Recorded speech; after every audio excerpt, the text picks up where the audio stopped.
Luis Bosch, el Tito Bosch, como lo conocemos para quienes trabajamos con él, se suma hoy a esta charla que vengo teniendo con algunos referentes, algunas personas referentes de gestión y de trabajo institucional en las universidades, en un poco este ciclo de charlas tiene por objetivo recorrer los desafíos en comunicación de las universidades y los procesos de transformación también en eso.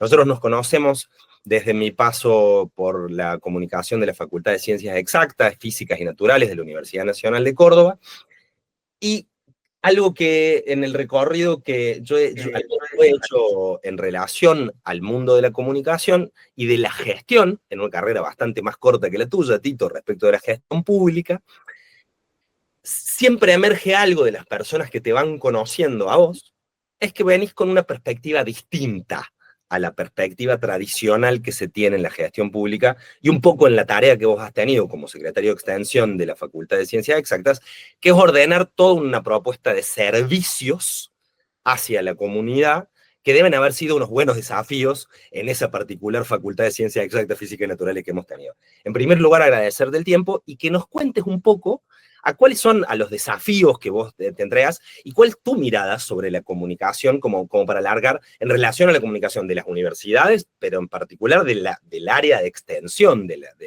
universidades, ¿no?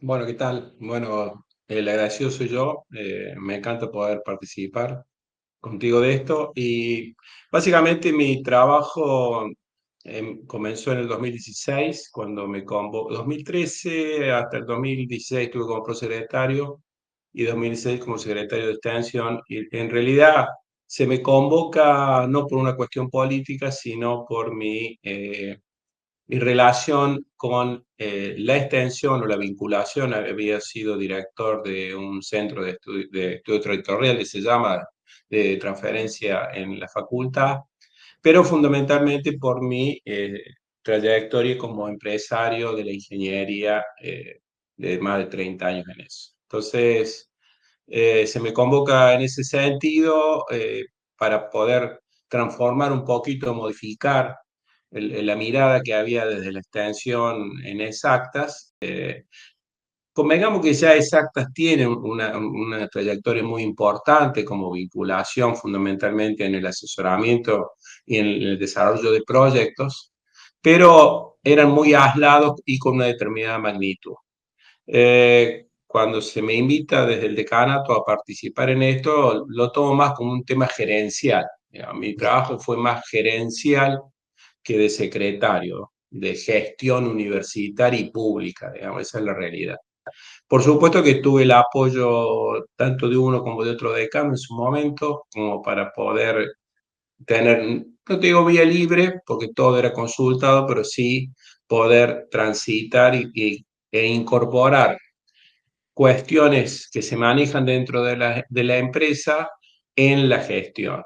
Fundamentalmente en el trabajo por procesos, en tener un proyecto, tener una mirada a largo plazo, es decir, quiero llegar hasta allá, cómo lo voy a hacer, cómo lo voy a etapabilizar, voy a transitar el camino hacia adelante. Evidentemente, la primera barrera con la que me encontré es con el tradicionalismo o con la actividad muy tradicionalista que tiene la universidad y que chocaba un poco por los tiempos, por la demora, porque no había un acercamiento de la empresa a la universidad, porque nos demoramos un año para hacer algo o un año y medio para hacer otra cosa.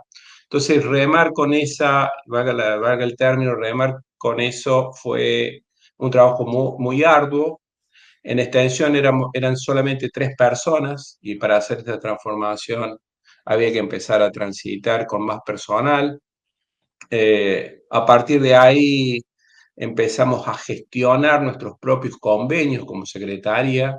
Eso nos dio la posibilidad de empezar a generar recursos y poder contratar personal que va a irlo sumando en distintas actividades. Ese fue, digamos, la base sobre la cual se empezó a gestar la transformación, ¿no? En la generación de recursos propios e incorporar personal con distintas capacidades que, bueno, se hicieron muchas cosas novedosas. La primera cosa novedosa fue instaurar el recurso humano dentro de la secretaría y convocar y tomar un perfil y hacer una selección, cosa que eso en la universidad no existía, ¿no? Entonces, ese fue el primer cambio, ¿no? Empezar a seleccionar el personal con el que uno contaba para poder transitar ese cambio de paradigma que hicimos.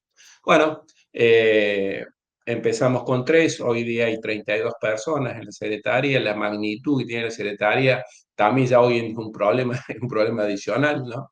Porque hay que, nosotros en la secretaría no recibimos ningún recurso ni del Estado, ni del área central, ni de la misma área económica financiera de la facultad, todo se sostiene con el recurso que se genera a través de los convenios que realiza la secretaria de distinta índole y contrata profesional y lleva adelante un sinnúmero de trabajo. Es la única forma. Déjame aclarar una cosa para quienes no sean del ámbito universitario, digamos. Convenios que firma la Secretaría de provisión de servicios a empresas, gobiernos, instituciones, a través de los cuales genera. Desde un proyecto de ingeniería hasta una capacitación en company o de lo que se ocurra. Un proyecto de magnitudes como una ruta, un puente o una capacitación en emprendedurismo. O sea, digamos, es muy variado. No existía, nuestros docentes realizaron algunos cursos, dictaban algunos cursos. Yo no entendía por qué con la capacidad de los docentes que teníamos, con la trayectoria, que no hubiera formación posterior al grado. Y bueno, se tomó un programa muy viejo que no había funcionado, que no se había trabajado nunca, y a partir de ahí se empezó a mostrar lo que hoy es formación continua, que empezamos con 120 alumnos, llegamos a tener 4.000 alumnos en la pandemia y hoy en día andamos en los 2.500 alumnos, Algo, prácticamente en el cabo del año y prácticamente tenemos más alumnos que algunas propias facultades de nuestra institución, ¿no? De nuestra universidad. Así que, y eso se gestó con un trabajo, convengamos en equipo, conformamos un equipo, porque podíamos seleccionar el personal. Yo creo que ese punto es un punto neurálgico. sí, y justamente quería profundizar sobre eso porque hay algo en relación a lo que propone la Secretaría de Extensión, y en algún sentido la Secretaría de Extensión y la Facultad de Ciencias Exactas, digo, lo que se propone cuando hace eso, que es proponer otra manera de gestionar un espacio institucional. ¿Hay qué tiene que ver la comunicación, Tito? O cómo ves vos el alcance de esa propuesta para que eso sea interpretado desde el lugar que vos venís buscando? Una oficina eficiente, una oficina que produce, ¿cómo se construye desde ahí el mensaje de esta oficina que empieza a perfilar recursos humanos, por ejemplo, ¿no? Sí, sí, básicamente convengamos que hubo un cambio, y lo debo decir, por más que estemos nosotros aquí en esta reunión, lo debo decir, hubo un cambio a través de tu participación y tus oraciones exactas, de una mirada diametralmente, digamos, estábamos en -20 y empezamos a transitar otro camino. No es una mirada distinta, no, estábamos en -20 y hoy en día estamos en 200. Entonces, empezamos a tener difusión de las cosas que hacíamos, comunicamos las cosas que hacíamos en todos los ámbitos, ¿no? A mí me tocaba hacer esta extensión, pero en el área académica, la llegaron a estudios, la verdad es que hubo un cambio muy importante en la difusión, y sí es importante la difusión. Digamos, sin difusión en mis empresas de lo que yo hago, no me contrata nadie. Por eso me contrató Techin, Renault, Fiat, digamos. ¿Es por qué? Porque tuve un servicio de difusión y de comunicación muy importante desde la página hasta el Instagram, el LinkedIn, digamos, ese soporte siempre lo tuve. Y en Exactas pasó exactamente eso, digamos. Hubo, más allá que entre nosotros había alguna forma, miradas distintas en algunas veces de cómo encararlo. Yo lo que entendí es que vos tenías muchas necesidades y yo no te podía dar algunas respuestas, porque no, o no estaba preparado o la verdad estaba compenetrado con otra cosa. Esa es un poco la realidad. Entonces, yo creo que sin la difusión, la comunicación, sin el mensaje no se puede hacer nada. Sí, Y pero te quiero. nosotros, Perdón, dale vos. nosotros empezamos a construir ese mensaje para que haya una mirada distinta. igual a veces, por más que uno construya mensajes, por más que haya comunicación, a veces nunca alcanza, digamos, ¿no? Siempre hay una falta de... Tuve una reunión esta semana con gente del clúster de automotriz de Córdoba y había un gerente de relaciones institucionales de Volkswagen, eh, un gerente de Volkswagen que no conocía lo que hacía exacto. Ujú. Entonces, yo primero me pongo del lado de él, que a lo mejor no me entiende, pero digo, me parece que quien esté en un clúster con una institución académica como la nuestra, con una 150 años de trayectoria, evidentemente el problema es de él, no de nuestro, digamos, ¿no? El problema es de él. Pero es como que al final siempre falta algo, digamos. La comunicación es cosa complicada. Siempre está en eh, falta, ¿Cómo? siempre está en falta. Y pareciera que siempre está en falta, ¿no? Y eso que, como te vuelvo a repetir, el cambio fue Sí, rotundo. pero no, quiero ir un paso atrás. Igual, ¿cómo será el cambio que nosotros, disculpa, quiero cerrar Sí, con esto, cómo será el cambio que tuvimos que armar nuestro propio tipo de comunicación en la extensión? Porque no podíamos estar a la espera, está el volumen de cosas que se realizan en la institución, y a veces el equipo no alcanza por la cantidad de gente, porque los recursos, digamos, los chicos no ganan lo que deberían ganar, convengamos que ese es un punto también. Tuvimos que armar nuestro propio equipo de comunicación, el cual fue cambiando, fuimos mudando, era porque no podemos estar esperando que salieran determinadas comunicaciones para salir las nuestras. Entonces armamos nuestro propio equipo de comunicación, que es fundamental para desarrollar y poder hacer los cambios que hicimos, ¿no? yo, antes de que nosotros nos conociéramos, digamos, vos ya gestionabas una oficina de extensión, que ya vendía servicios, que ya, digo, ¿por qué quiero venir a esto? Digo, no creo que la comunicación sea ninguna fórmula de éxito, ni la mirada, sino mi pregunta es, porque vos nombras ahora, nosotros tuvimos que crear nuestro equipo de comunicación, porque la demanda para comunicar era muy alta, y si vos subdividís recursos, hay un punto en que siempre se vuelven insuficientes. Pero yo te quiero agregar y preguntarte, digamos, como en relación a eso, además porque un equipo de comunicación tiene que estar de cara a los clientes o el segmento que atiende, y el equipo que atiende rectorado o decanato no es el mismo equipo, porque no llega con las horas físicas sobre eso. Entonces, mi pregunta es, ¿qué cambió? ¿Por qué antes no gestionabas un equipo de comunicación? ¿Solo aumentó la demanda? O sea, ¿solo necesitabas más recursos, una cuestión solo de volumen? ¿O por qué decidiste invertir tanta plata, tantos recursos en comunicación para la tarea de extensión? Y básicamente porque si hay algo que me diferencia con el resto, es que primero soy vendedor, Ujú, luego soy ingeniero, luego soy secretario, luego soy docente. Digamos. Mi función principal fue la generación de recursos en la institución. O ujú, sea, la institución hoy en día se sostiene en función de los recursos propios que genera la Secretaría. Es ujú, la única forma de poder sostenerla con el volumen que tiene, ya sea para la limpieza de aulas, para compra de equipamiento, digamos, es un volumen muy importante. ¿Y por qué? Y porque teníamos 120 alumnos con 3 docentes que daban cursos de electrónica para determinados electrónicos y pasamos a 4.000 alumnos. Eso se consigue ujú, vendiendo cursos de capacitación. Se consigue conformando un equipo. ¿Qué hice en ese sentido? Primero, armé un equipo de administración ujú, con un contador y un administrador para que atienda al usuario. ¿No? En la ujú, universidad no hablábamos de cliente, pero en realidad es cliente. Pudiera atender al cliente, ya sea el cliente interno, el usuario interno, que es el docente que llevaba el curso y no le tardaba un año sacar una resolución, sino él podía dictarlo. Y cuando terminaba el curso lo cobraba, no tenía que esperar otro año más para poder cobrarlo. Entonces, y así para atender al que pagara el curso que quiere pagar, porque en ese momento se pagaba por transferencia o se depositaba. Entonces, primero armamos una estructura administrativa contable, después pusimos recién, después de un año de esa estructura funcional, un coordinador, y ese coordinador estuvo acompañado por equipos de comunicación.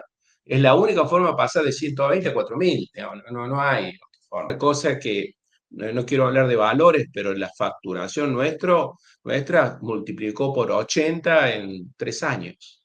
¿Sí? Excelente. Y ahí vos siempre contás un poco eso, vos traes sistemáticamente esto de, primero me dediqué a atender la parte administrativa para ordenar cómo se gestionaban los servicios, y después sobre eso se pudo pensar la comunicación, que vos hiciste una definición siempre bien precisa, digamos, de un rol de la comunicación para proyectar, para difundir lo que hace la organización. Eh, y ahí está donde yo creo que entraban parte de nuestras principales diferencias, digamos, ¿no? Que es un poco lo que yo te decía, que no alcanza con que la comunicación vos vaya y le diga, toma, difundime este curso, sino que la comunicación hoy es responsable de gestionar tu plataforma web, donde la gente te ve como te ve en función de las decisiones que toman. Que, si lo pudiéramos formular así, ¿qué no veías o qué cambio? No solamente pensándolo en, ok, ustedes tienen que difundir esto, sino, porque para difundir no te hace falta mucha gente, para crear contenido, para definir estéticas. ¿Qué empezaste a ver a partir de eso? ¿Por qué antes no lo tenías y después sí? Pero no solo por una decisión de venta, sino digo, ¿qué fue lo que vos pudiste percibir del rol? Y te pongo en el contexto de la pandemia, digamos, que probablemente eso haya quedado mucho más visible, ¿no? Sí, lo que pensé también entender y empecé a chocar en lo personal, que estamos dentro de un ámbito político Uh -huh, y nosotros indefectiblemente hacemos cada paso que damos, cada comunicación, estamos haciendo política. uh -huh, Entonces, tratar que se entienda cuál era el mensaje que se quería dar, eh, que no solamente era una cuestión material o una cuestión de servicio, sino también había una decisión, había una gestión. Era muy difícil eso. La única forma de transmitirlo a través de la generación de contenido, y los que sabían escribir son ustedes, digamos, son los gente de comunicación, no nosotros. Por uh -huh. eso también a veces hemos tenido choques o a veces, no solamente entre nosotros, sino con personal que entró a la secretaría, que no entendía cuál era el mensaje que uno quería dar, porque hay que estar dentro, digamos, no cualquiera que haga comunicación sabe cómo es una comunicación en la gestión pública, Uh y -huh. más aún todavía en una universidad pública, digamos, es distinto. No es salir a vender la Coca-Cola, es salir a vender la gestión que hacemos y por qué lo hacemos. Pensar los procesos de las organizaciones, de pensar los objetivos de las organizaciones, la manera de resolver. Yo pienso un poco estas charlas como un lugar de referencia tanto para decisores como vos, digo, tomadores de decisión en organizaciones, como para los equipos que trabajan con vos, ya sea de referentes de comunicación, pues, sobre todo estoy pensando en referentes de comunicación, digo, porque vos, esto que alguna vez dijimos sobre el cambio de paradigma que logramos hacer en comunicación, ¿cómo definirías ese cambio de paradigma? Cuando vos decís, ¿de qué paradigma vinimos y a qué paradigma fuimos? Cuando vos nombrás ese cambio, ¿qué es lo que cambió en la mirada de la vida institucional de Exactas a partir del laburo que hicimos en comunicación? Básicamente lo que cambió fue que nos difundió al interno cuál era lo que queríamos hacer, digamos. Uh -huh, Fundamentalmente fue un cambio porque lo que pasa es que es muy difícil poder explicar qué había antes. No sé si cero se entiende cuando yo digo cero, digamos. uh -huh, Y la verdad que la página era anquilosada, los sistemas no funcionaban, no había forma de incorporar un formulario, por ejemplo. Hoy en día vos te sentás y armas un convenio vos mismo y te lo mandas y lo hacemos a través de formulario. Esas cosas no existían. Digamos, es muy difícil poder explicar lo que había antes, digamos, porque yo voy a decir, pareciera que lo que hay ahora, porque pues, me pasa a mí, mi secretaria, pareciera, hoy en día, todos esos cambios, eso multiplicar por 80% todo, porque eran 3 y ahora son 30 colaboradores, imagínate lo que se expandió, parece que fuera la diaria, digamos, es como que todavía estamos, no, la cosa cambió totalmente, digamos. La expansión que hemos tenido es un proceso, es raro verlo, ¿no? Y eso se consiguió por un montón de actores. Vos participaste en eso también, tu equipo participó, el equipo de extensión participó, el trabajo coordinado entre el equipo del área central y la Secretaría participó, digamos, todas esas piezas colaboraron para lo que hoy somos, que uno mira para atrás y dice, wow, pero la verdad que hoy en día es la diaria, digamos, hoy en día yo no percibo cómo sería la secretaría, su equipo comunitario, cómo sería eh, de acá a 10 años. Algo que me resulta interesante de lo complejo que es nombrar lo que había antes y lo que hay ahora, digamos, porque eso habla de la consolidación en realidad de los procesos que hicimos. Pero te quiero preguntar algo, porque una cosa es la infraestructura tecnológica que montamos, ya sea el sitio web, ya sea la identidad visual, ya sean los recursos, ya sea una manera de hacer contenido, ¿sí? Pero te quiero preguntar sobre todo en el impacto de eso. Te voy a dar un ejemplo, ¿no? Esto que vos nombras. Antes los docentes tardaban un año en cobrar, pero no hablemos de eso en particular, sino vos dijiste, logramos difundir lo que queríamos hacer. ¿Y qué pasó? ¿Qué significa logramos difundir? ¿La gente abrazó eso? ¿Hay otra percepción en la comunidad universitaria? Hay un efecto que uno le puede medir, que es la Secretaría de Extensión vende más servicios, punto. Eso, hay un crecimiento y tu mirada de vendedor seguramente tiene una mirada puesta sobre eso, pero además pasaron otras cosas en la comunidad.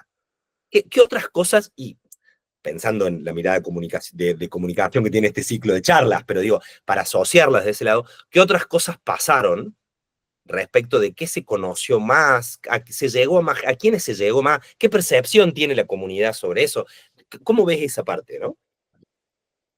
Y yo lo veo en la cantidad de seguidores que tenemos en el Instagram, lo veo en las métricas que se toman, lo veo, digamos, pasa que yo no quiero hablar de mí, pero digamos, la gestión de exactas se mira distinto a nivel universidad, a nivel interuniversidad. Yo hace poco, bueno, con este tema de calidad he ido a dar algunas charlas, me han invitado y estuve en un congreso de extensión que se hizo y estuvimos hablando y uno lo nota que ya te conoce, por más que uno cuando ve esos lugares, ya más a que te googlee, digamos, la gente ya en algunos ámbitos sabe los cambios que se hicieron.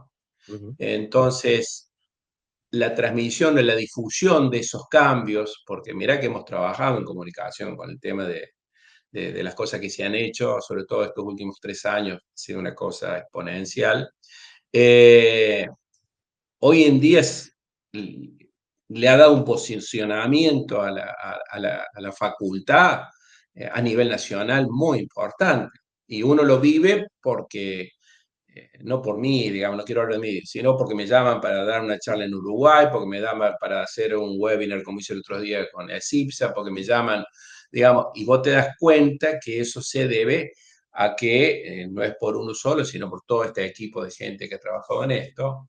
Y bueno, el reconocimiento, y uno lo nota, che, en el área central van a hacer una presentación sobre una nueva ordenanza universitaria, algo que tenga que ver con las cuestiones que uno hace, y la primera consulta llega exacta, digamos. Y eso es porque se ha mostrado y se ve las cosas que se hacen. ¿Y qué hace que se vea? Y los equipos de comunicación. Tito, Seguramente no soy yo, digamos.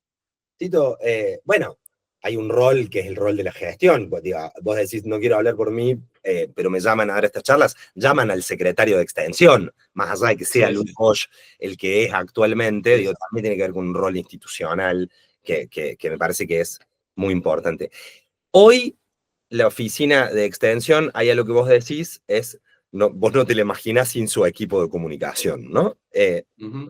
Ese equipo de comunicación, hay algo que me parece interesante, es que vos medís métricas con ese equipo, porque si vos tuvieras que decirle algo a los otros Luis Bosch o a otros funcionarios de cómo pensar, una comunicación que vaya más allá. Yo uso mucho una frase que es, no somos la oficina de los videitos, somos una Claro, no, oficina de narrativas.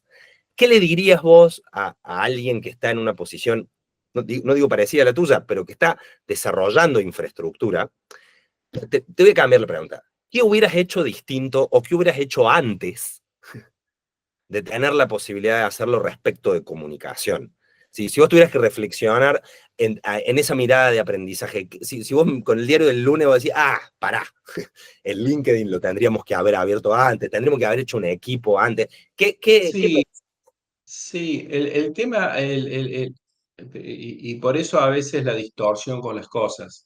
Yo en mi empresa la única forma de sostener y hacerla crecer fue a través de la comunicación, que la pague distinto, digamos, a lo que fue acá. Digamos, yo tenía una empresa que me brindaba el servicio, community manager, digamos, el servicio de difusión, comunicación y, y- y el armado del mensaje que yo quería dar dentro de mi empresa. Eso lo extrapolé y por suerte tuve la posibilidad que el decano en su momento lo contrató y decidió hacerlo también y estuvieron ustedes. Entonces eso me facilitó a mí. El problema mío era el mensaje político y el mensaje de la gestión pública, que es totalmente distinto. Entonces, lo que más me costó a mí que por suerte, en cierta manera, con el tiempo y con el trabajo continuado, con que la gente que está con uno lo entendiera, se pudo hacer ese cambio de entender qué es lo que queríamos transmitir fundamentalmente al interno. Uh-huh. No te olvides que nosotros dependemos del interno, si no, no existimos. Digamos. Entonces, la comunicación al interno, aún hoy en día todavía falta. Digamos. Aún hoy en día hay resistencia, aún hoy en día hay una mirada que no se entiende lo que uno quiere llevar adelante. Entonces, Uh-huh. te digo, es una construcción, es una co-construcción que no sé si termine en algún momento. Y cuando vos Digamos, decís nosotros es un dependemos, trabajo eh, que es cotidiano, que yo valido absolutamente todo lo que se redacta y eso a veces complica a mi equipo de comunicación porque no le puedo dar respuesta porque tengo otras tareas, además de la extensión dentro de la institución, hago otras cosas, acompaño en otras decisiones, acompaño en otras. Entonces, se me complica validar lo que se escribe y eso retrasa algunas cosas, pero está el volumen de información que nosotros gestamos y gestionamos, que la verdad que a veces eso a los chicos les complica, digamos, ¿no? Pero yo no la veo de otra forma que no sea sustentando lo que uno quiere transmitir con lo que hace. cuando vos decís nosotros dependemos del interno, ¿qué quieres decir? Y básicamente, si el interno no está con nosotros, no nos vota en la próxima elección.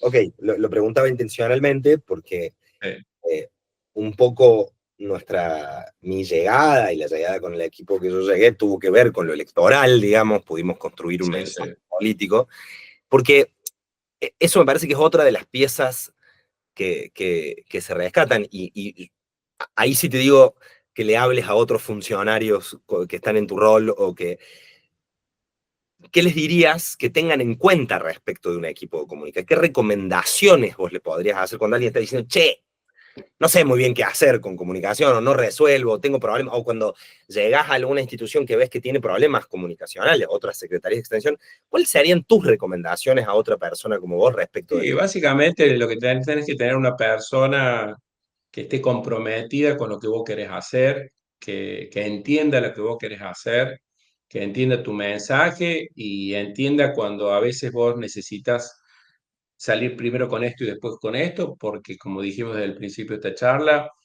todos nuestros movimientos son políticos, entonces indefectiblemente esa mirada la tiene que compartir con uno y la tiene que entender el comunicador.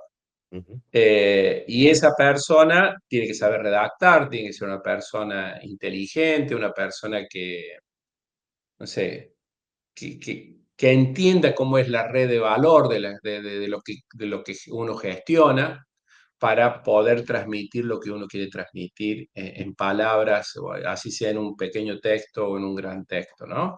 Y después hay por detrás todo un equipo de soporte, lo que decía vos, el videíto, el que arma las placas, digamos, ahí tiene que haber un equipo de 2 o 3 personas de piso para poder empezar a transitar y hacer un cambio. Y después hay que irlo expandiendo en función. Nosotros hoy en día tenemos 3 personas y no alcanza. Digamos. Nosotros deberíamos tener por lo menos 5 o 6 personas en el equipo, pero también después hay que ver el tema económico. Tiene que ser Entonces, sostenible. es todo un problema, no se paga bien y está el volumen de gente que la verdad que hay un costo mensual muy grande, que todo solo se consigue a través de la venta de servicios. Vos ahí nombras algo que me parece muy importante, que yo quiero hacer doble clic. Vos hablás esto de que el comunica. Me parece que tenés muy en claro la importancia del equipo operativo, las cosas que tienen que poder hacer los equipos operativos, y nombras esto que es lo que yo veo como una dificultad en general en los decisores. Vos nombrás que el comunicador tiene que, la persona que sea referente de comunicación de su oficina tiene que estar alineada a los valores, entender de política, poder entender la mirada que vos tenés. Pero ahí yo le voy a sacar un poco de peso a la responsabilidad del comunicador y lo que te pregunto es, ¿qué haces vos para que esa persona que está en ese rol pueda saber todo eso? Porque esa persona no es vos, no es Claro. vos. Sí, Bueno, sí. Y bueno, es el trabajo en equipo semanal, nosotros usamos metodologías ágiles, el trabajo en forma continuada de 2 o 3 reuniones semanales y después de la validación de los textos, o sea, que es lo que te decía, yo valido lo que se escribe hasta que yo empiezo a ver que se entiende cómo se debe escribir. No sé si está bien o está mal, ese es un tema. yo por eso te pregunto tu Pero forma. es como yo quiero que salga, digamos. Y como yo entiendo que nos ha ido bien saliendo de esa forma. Entonces, intento transmitir cómo pienso, cómo escribo. Muchas cosas escribo yo, eh, y, y- pero bueno, lo voy trabajando con el comunicador principal, con el coordinador, hasta tanto que yo veo que no hace falta tanta validación. Ujú. Pero el 95% de las cosas las valido. Perfecto. Tito, me parece que muy claro el escenario. Como para empezar a cerrar, eh, este podcast se propone pensar los desafíos de comunicación en las universidades, pero es como una manera de pensar los desafíos de las universidades en general, ¿no? La variedad de personas con las que voy a ir hablando. Y hay una pregunta que yo me hago. La universidad está puesta en tensión, la universidad pública está puesta en tensión en la Argentina, pero también hay un proceso de tensión de la función de las universidades a nivel global, digo, con las academias digitales, las formas de formación. Hay un dato que te puede resultar incluso de interés. Incluso en las universidades más ricas, Harvard, digamos, las universidades de primera línea, las personas están, incluso esos públicos, están dejando de elegir ir a Harvard porque un curso de prompting de GPT, entonces pienso en los desafíos que se tienen en los modelos de enseñanza, en los modelos de transferencia científica, para el futuro. Si vos tuvieras que pensar, vos decís, no me imagino cómo va a ser la Secretaría de Extensión en 10 años, pero si pudiéramos imaginarla, ¿qué pensás cuáles son los desafíos? ¿Qué cosas tenés que resolver para poder imaginarte dentro de 10 años, vos para adelante? ¿Y qué te imaginás que va a pasar en esos momentos de transformación de la universidad? ¿Cómo ves el futuro de las universidades? No solo, ¿por qué hice esa ampliación de contexto? Para no quedarnos a discutir solo del contexto económico argentino, digamos, sino para pensarlo más bien de ese proceso de transformación institucional y de la función que tienen, ¿no? Sí, voy a tratar de ser, digamos, yo no me concentro en el modelo este. Sí me preocupa porque me ha pasado en lo personal. He tenido que discutir con mis propios hijos o hijas o yernos este tema de las auditorías, de por qué no hacemos auditoría, siendo que nosotros vivimos auditados, nos auditamos nosotros mismos. Ujú. Digamos, yo justamente este día 3 de enero es el cierre contable del secretario con un volumen inmenso y no le puedo hacer firmar al decano un papel que él es el responsable sin que haya sido autoauditado internamente, ¿me entendés? Entonces, este temita de que, por eso nosotros, yo me aíslo generalmente del tema del contexto nacional, me afecta, me, me afecta fuerte porque nosotros desde diciembre del año pasado hemos dejado de percibir acciones que teníamos con el Estado Nacional, las hemos dejado de percibir, como la UTD, prácticamente ha dejado de funcionar por eso y otros programas que teníamos. Entonces, perdón, no te escuché. Digo, la unidad de transformación digital. La unidad de transformación digital sí, que representamos a la Universidad de Córdoba. Digo, ese contexto no digamos, intento que no me afecte, digamos. Yo, hablando fácil, nosotros hacemos la nuestra, digamos, ¿no? Pero digo, ¿cómo la veo? Nosotros nunca vamos a hacer la siglo XXI. Siempre vamos a hacer la Universidad Nacional de Córdoba. A muchas cuestiones me hubieran sido más fáciles si hubiera estado en el siglo XXI. Pero estoy en la Universidad de Córdoba con todo el honor que para mí es ser secretario de Exactas de Extensión y estar dentro de la Universidad Nacional de Córdoba. Es un honor para mí que me haya tocado esto, ¿no? Entonces lo hago con mucho, lo hago porque para mí es un honor poder devolver a la facultad esto, todo lo que me dio la facultad, ¿no? Entonces digo, che, ¿cómo la veo? Y la veo complicada, digamos. Si no hay un cambio de paradigma en otras áreas, en la educación, por ejemplo, un poco lo que decías vos, digamos. Nosotros en ingeniería cambiamos los planes de estudio cada 22 años. Cada 22 años nos juntamos y cambiamos un plan de estudio. La última vez que cambiamos de estudio fue en el 2001, recién este año que viene se empieza a analizar los planes de estudios nuevos. Pasaron 23 años. Si no cambiamos esas cuestiones, o sea, el problema no es la extensión, hay otros serios problemas. Por eso, en formación continua se da transformación digital, se da economía circular, se da hoy en día inteligencia artificial, se da emprendedorismo, se da innovación. ¿Por qué? Y porque nuestros planes de estudio no están. Entonces, digamos, si no cambiamos, no tenemos una mirada distinta, porque nuestra función principal es la educación, Claro. no es la vinculación solamente, es una pata más como la investigación, pero nuestra función principal es la educación. Entonces, digo, si no cambiamos en esa mirada de cómo tiene que ser la educación desde lo público, para en el caso nuestro, la ingeniería argentina de acá a 30 años, y estamos complicados.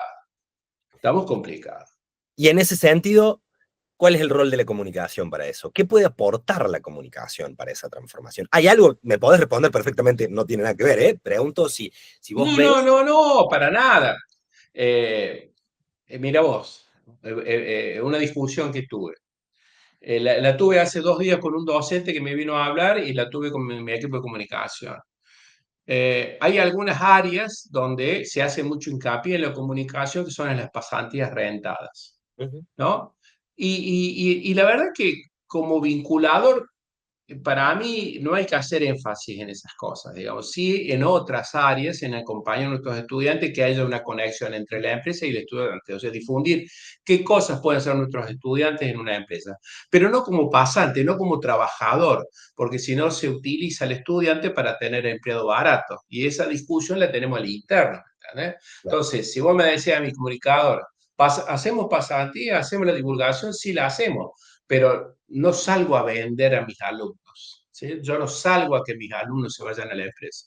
No puedo no hacerlo porque hay una ley nacional que me lo cosa, pero yo prefiero que vayan a hacer un proyecto integrador, prefiero que vayan a conocer el día de mañana qué van a tener que desarrollar como profesionales, ¿entendés? Y no como pasantes, digamos. Por eso hay un sinnúmero de aristas en todo esto, que es muy difícil así, en un rato poderlo, pero el rol del comunicador es fundamental en todo esto, pero en determinadas cuestiones. Y hay que tener claro qué es lo que hay que comunicar, qué es lo que hay que recibir y difundir. Son cosas distintas, ¿no? ¿No? Para mí son cosas distintas. O sea, para mí es, ¿qué quiero hacer yo como gestión? Esa es la comunicación. Viene una pasantía de una empresa y sí, la difundo, yo la veo así distinto, y no es que sea una cosa mucho menor que la otra, pero digo, che, son cosas distintas. Digamos, Funciones diferentes. como le dije a mi docente, mi mensaje como secretario de mientras yo sea secretario de Exacta, mi facultad no va a salir a vender a mis alumnos para que sean empleados de empresas, ¿sí? Al 50% de lo que cobraría un profesional graduado. Yo prefiero que sí vayan a laburar los graduados, no mis estudiantes. Entonces, mientras yo sea, eso no va a ocurrir. Y lo discutí hace 2 días con un director de escuela. Entonces, eh, yo creo que es muy importante que es el sostén. Hoy en día, antes no lo hoy en día que vino para quedarse y hay que seguirlo expandiendo, pero con una decisión política y una mirada distinta. Por lo menos yo la tengo así, ¿no? Tito, muchísimas gracias, ¿eh?